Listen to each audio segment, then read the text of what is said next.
everyone, today I'm going to read about a few people in a new book called Earth Heroes. Our first person today will be Isabel Soares, saving the planet one tomato at a time. Isabel and Mia drove down a dirt track between trees laden with fruit. They pulled up in front of a farmhouse, its white walls gleaming in the sunshine. Louis was already waiting for them with crates stacked up in the shade. The woman got out and greeted him with a hug. Isabel picked up a pear from one of the tray of tiny red apples. As Mia opened her purse and paid Louis, Isabel loaded the fruit into the back of the van. It was almost full of produce, and they'd collected that shaped tomatoes. This was their last farm stop, and soon they were driving back through the rolling countryside, past fields, vineyards, and villages towards the noisy bustle of Lisbon. Isabel Soares and her friend Mia Canelhas were in the Portuguese countryside, buying produce to sell, fruit and vegetables that would otherwise be wasted simply because they were the wrong shape, size, or color, and the European quality and taste.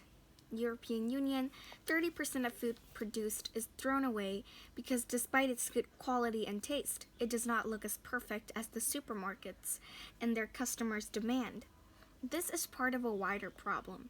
It is estimated that rich countries together waste more than 1.3 billion tons of food a year.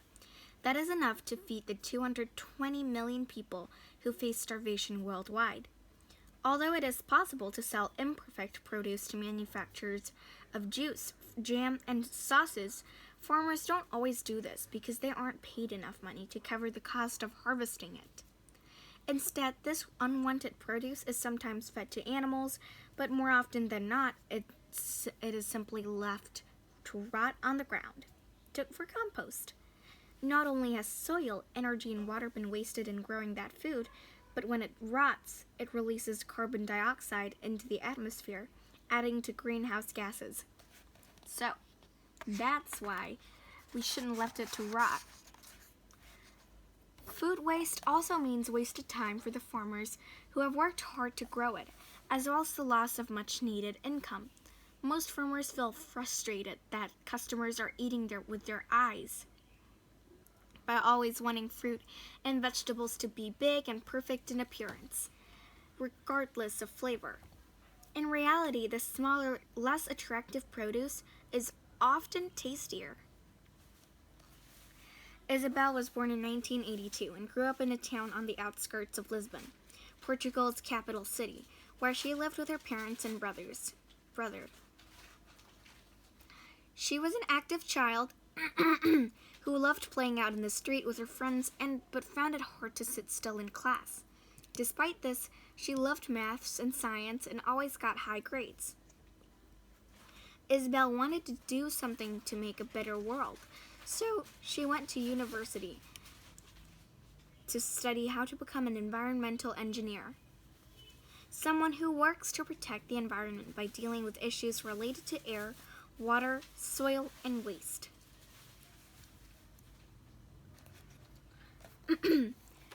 After finishing her studies, Isabel got a job in Barcelona, Spain. It was here in 2012 that she saw a TV program one day about the problem of food waste worldwide. At that Christmas, she asked her uncle, who was a farmer, whether this affected his farm. She was shocked when he told her that he had thrown away 40% of his crop of pears that year because they were considered too small by the supermarkets, and according to European government guidelines. Isabel was outraged. She thought the rules were stupid. What if she had been a fruit? Then she would have been thrown away because she was short. Isabel returned to her job in Barcelona thinking about what her uncle had said. Surely there were people like her who choose their food by taste and not by looks. Then she had an idea. She would find a way of bringing an unwanted fruit and vegetables directly to people who would really appreciate them. So she decided to start a business to sell the produce and call it Fruta Feia, ugly fruit, so that people knew straight away what she was trying to do. It was soon afterwards that she saw an advert for a competition to find ideas that would benefit Portugal. Winners would be given money to make their idea a reality. Isabel filled out the form and sent in her proposal for Fruta Feia. In June 2013, she was stunned when she won second prize and 15,000 euros. That September, she gave up her job and moved back to Lisbon, feeling nervous and excited, ready to work on her new project. Along with two friends, Isabel set up Fruta Feia. The prize money wasn't quite enough to cover their costs, which included creating a website, hiring a member of staff, and buying a van to transport the produce from farms to city. So they decided to crowdfund the rest using social media. 176 people gave small sums of money, and soon they had 5,000 euros, enough to buy a big, bright yellow van with a Fruta Feia logo on the side. Then they traveled to visit farmers to ask if they would sell their imperfect produce. Isabel was surprised to find that many farmers were suspicious. Who would want to buy produce that they normally threw away? One even yelled at her, saying that for 40 years he had been told his grains had to be perfect. And now she was asking for ones with marks on. They thought Isabel and her friends were really government inspectors coming to check their farms. It was a challenge, but eventually Isabel persuaded 10 farmers to sell their unwanted produce to Fruta Feia. Next, they needed customers. The team emailed friends, family, and supporters asking them, who eats ugly fruit, hoping to find the 40 people they needed to start the scheme. Isabel was amazed and delighted when a total of 100 people signed up to be Fruta Feia customers in just 1 week. Each agreed to pay 5 euros to join the club and to buy a weekly box of ugly fruit and vegetables. At the start of each week, Isabel and her team drove to the countryside to buy ugly produce, which they brought back to Lisbon. They were given the use of a community center free of charge, and every Tuesday afternoon, volunteers met there to fill boxes with all the produce. The volunteers were mainly students and retired people who wanted to support the project against food waste.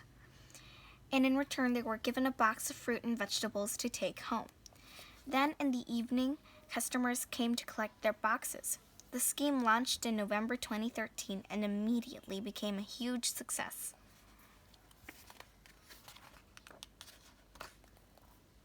Customers came from all backgrounds and their ages ranked from 18 to 80. When they arrived to collect their box at the center each week, they felt like part of a big family and were happy to see the same friendly faces there. Many loved the fact that the fresh food had come straight to them from local farms. They also enjoyed the surprise of seeing what nature and farmers had provided for them that week. And best of all, they could eat delicious fruit and vegetables and save them from going to waste. Soon, Isabel had a long list of people waiting to join the scheme.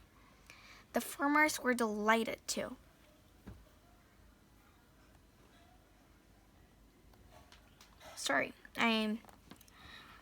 And it wasn't long before the others were contacting Isabel, offering to sell their produce. Isabel loved the fact that she knew all the farmers and customers personally, and she enjoyed visiting the farms to collect the produce and helping to pack the boxes herself.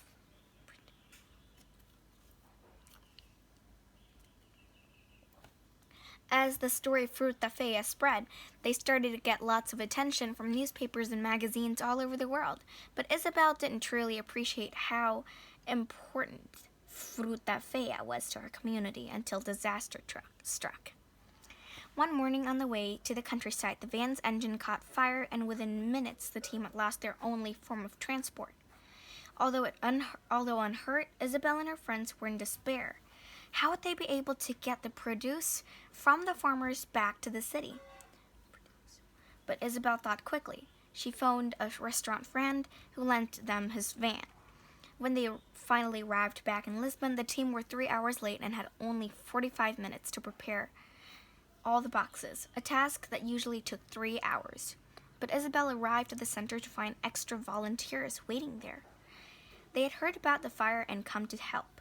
Miraculously, they managed to finish filling all the boxes before customers started arriving. Later, when customers, farmers, supporters learned what had happened, they rallied round to help buy a new van. Thanks to their amazing generosity, Fruta Feia would carry on. The money Fruta Feia makes is used to help the scheme reach more people. Since starting with the help of some awards and a grant from the European Union, they have grown from 100 customers, 10 farmers, and 1 delivery point in Lisbon to 5,500 customers, 213 farmers, and 11 delivery points in 7 Portuguese cities. Every week they stop 15 tons of fruit and vegetables from being thrown away. They also run workshops in schools to raise awareness about the impact of food waste. This includes a fruit challenge where children taste both beautiful and ugly fruit while blindfolded to try to choose the beautiful one. Of course, they find it impossible to tell the difference. Isabel loves her job because it combines problem solving with spending time out in the countryside. She gets great satisfaction from helping farmers by buying their produce at a fair price and stopping it from being thrown away. And she still finds it thrilling to see how her brilliant idea has become a reality.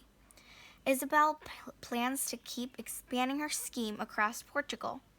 Today, there are similar projects starting elsewhere in Europe and in the USA, and it seems that Fruta Feia is inspiring supermarkets to take action too. The first supermarket chain to sell imperfect produce was Intermarché in France. They named their range Les Fruits et Légumes Moches, ugly fruit and vegetables.